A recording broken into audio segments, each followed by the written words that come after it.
इससे बीच एक बड़ी खबर आ रही है, वो बता दें तेहरान में इजराइल का बड़ा हमला, सैन्य बेस पर यह हमला किया गया है और हमले में भारी नुकसान की खबर भी है। इजराइल ने बड़ी एयर स्ट्राइक की है। तो कुल मिलाकर जैसा कि मैं आपको लगातार कह रही हूं कि दोनों ही तरफ से घुटने टेकने के लिए या झुकने को कोई भी तैयार नहीं है। एक दूसरे के ऊपर लगातार ये हमले जारी हैं और हमले से भारी नुकसान की खबर भी हमें लगातार मिल रही है। नागरिकों के लिए, वहां पर जो लोग काम करने के लिए दूसरे देशों के लोग पहुंचे हुए हैं, उनके लिए एक बड़ा खतरा पैदा हो जाता है। हालांकि हर देश अपने नागरिकों को निकालने की कोशिश इन इलाकों से कर रहा है, लेकिन आप समझ सकते हैं सैन्य बेस पर इस तरीके का हमला, धुएं का गुबार, क्लाइमेट चेंज अपने आप में दुनिया के लिए एक बड़ी चुनौती है। ऐसे में ये जो गैर जिम्मेदार देश है ये सोचने के लिए तैयार नहीं हो रहे हैं कि साहब क्लाइमेट चेंज के चलते इतना आग, गोला बारूद आप कहां दुनिया को लेकर जा रहे हैं।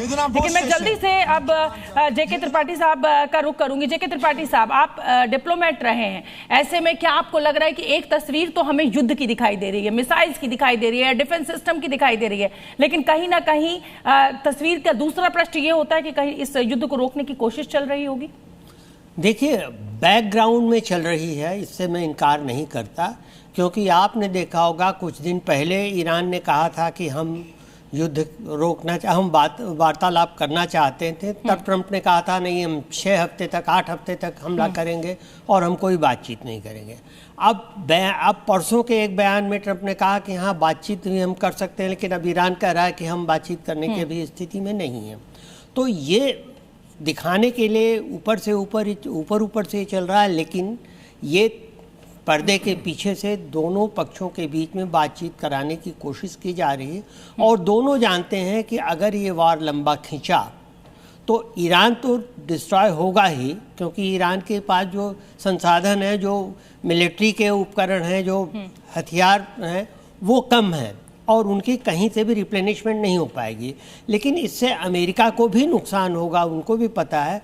क्योंकि ऐसा देखिए, ये मैं रूस, भले ही ईरान और रूस के अपने कॉन्फ्लिक्ट्स रहते हो, लेकिन अमेरिका के खिलाफ आपको पता है कि सब एकजुट हो जाते हैं और अमेरिका की जिस तरीके की दादागिरी रहती है उसके चलते कई देश ऐसे हैं जो ईरान के साथ खड़े हुए दिखाई दे रहे हैं। और हालांकि वो अभी युद्ध का हिस्सा नहीं बन रहे हैं, लेकिन अगर हालात और बिगड़ेंगे तो ये आपको कोई पता नहीं कि ये विश्व युद्ध का रूप ले ले। मैं कर्नल शैलेंद्र सिंह आपका रुख करना चाहूंगी। कहा जा रहा है कि साहब अभी तो ये हवाई लड़ाई चल रही है, ये जमीनी भी हो सकती है लड़ाई।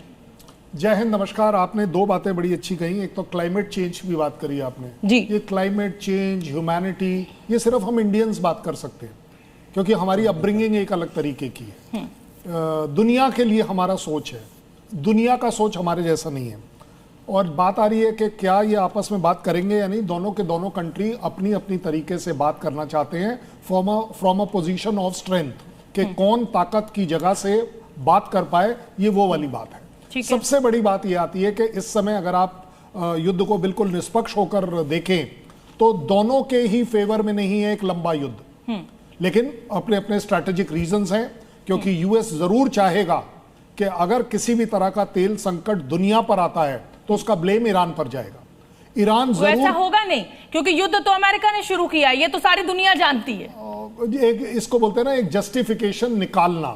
वो जस्टिफिकेशन जरूर निकालने की कोशिश करेगा कि देखिए पूरी दुनिया प्रॉब्लम में है। अब आगे लास्ट बात जो आपने कही थी, चाइना और रशिया।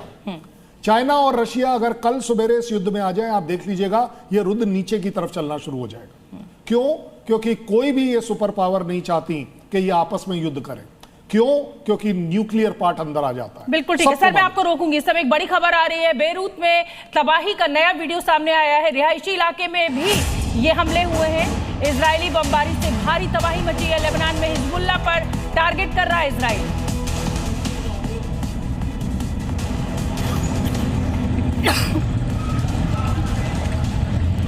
मची है। देखिए, बेरूत में तबाही का नया वीडियो सामने आया और जैसा कि मैं बार बार कह रही हूँ कि ये बड़े देशों की ईगो की लड़ाई है, एक दूसरे को नीचा दिखाने की लड़ाई है और उसमें भुगतता कौन है? आम नागरिक। यहाँ पर मैं देवन जी आपका रुख करूंगी, मैं रविंद्र सचदेवा जी आपका रुख करूंगी। लगातार जिस तरीके से ये वॉर, मतलब जिसे कहा जाए कि खराब होता जा रहा है या यूं कहिए कि बढ़ता जा रहा है, गल्फ नेशन के ऊपर लगातार जो हमले हो रहे हैं वो कहीं ना कहीं बहुत बड़े एक चेतावनी, एक बहुत बड़ा अलार्म है पूरी दुनिया के लिए कि इसमें कोई भी नहीं बचेगा, सबको लपेट लिया जाएगा। जी हाँ, डेफिनेटली। और जो क्वेश्चन है ना, सबसे ज़्यादा नुकसान किसको होगा इसमें मीडियम से लॉन्ग टर्म में, मेरे हिसाब से सबसे ज़्यादा नुकसान होगा गल्फ की कंट्रीज़ को। और लॉजिक मेरा ये है, ये जो देश हैं दुबई, कुवैत, कतर, बहरीन, ये total secure, smart, modern buildings वगैरह, एक ही तरह का ओएसिस है इस पूरे इलाके में। कोई इंस्टेबिलिटी नहीं, कोई वायलेंस नहीं।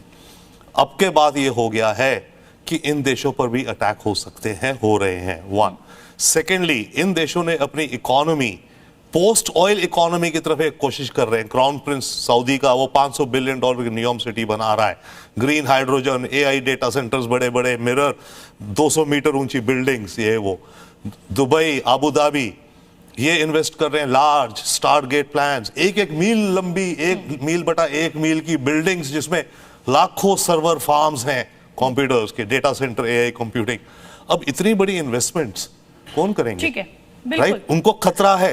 तो सबसे बड़ा खतरा अदर देन एवरीथिंग एल्स, एक ये बहुत बड़ा चैलेंज होगा इन देशों के लिए फ्यूचर में। बिल्कुल ठीक है। अब मैं डिबेट को और एक कदम आगे बढ़ाना चाहती हूँ। 7 दिन पूरे हो चुके हैं देवव्रत जी।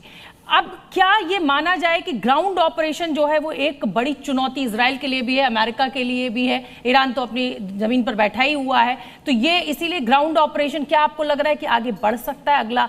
अगला जिसको कहा जाए कि रौद्र रूप हम अमेरिका का या इजराइल का देखेंगे तो वो ग्राउंड ऑपरेशन के रूप में हो सकता है। कि आपको ऐसी पॉसिबिलिटी दिख रही है? जहां तक इजराइल की बात है, वो ग्राउंड ऑपरेशन में कुछ भी कंट्रीब्यूट नहीं कर सकता, ना ट्रुप्स, ना वेपन्स, ना टैंक, तो बख्तरबंद गाड़ी। इजराइल जो है ईरान की बॉर्डर से बहुत दूर है। इजराइल की फौज ऐसे भी गजा में और लेबनान में नाक तक बिजी है। जहां तक अमेरिका की बात है, अमेरिका दावा कर रहा है कि 50,000 ट्रुप्स उसने अभी गल्फ एरिया में डिप्लॉय कर दिया है। लेकिन मैं आपको बताता हूं, इस 50,000 में से 9,000 तो उनके नेवल सेलर्स हैं और 7,500 उनके एयरमैन हैं। तो टेक्निकली स्पीकिंग जो सेलर्स हैं और एयरमैन हैं गल्फ में, वो कॉम्बैट का हिस्सा, जमीनी लड़ाई का हिस्सा नहीं होंगे। तो अमेरिका को और ज्यादा ट्रुप्स इंडक्ट करने पड़ेंगे। लाएगा कहां से? या तो मेन लैंड से लाएगा अमेरिका की, या नेटो कंट्रीज से डाइवर्ट करके लाएगा। उतारेगा कहां पर? लेकिन इस समय एक और दिलचस्प बात जो सामने आ रही है वो ये कि हर देश अपना, जैसे कहे कि पल्ला छोड़ा रहा है कि साहब हम युद्ध का हिस्सा बनना नहीं चाहते। आप जानते हैं रिसेशन का समय, इकोनॉमी एक नए रूप से चुनौती साबित हो रही है सभी देशों के लिए। ऐसे में युद्ध में कूदना मुझे लगता है कि किसी भी देश के लिए समझदारी नहीं होगी। जर्मनी ने अपने को अलग कर लिया, ब्रिटिश ने कहा कि साहब आप एयरबेस यूज कर लीजिए, लेकिन हमारा कोई जवान इसका हिस्सा नहीं बनेगा।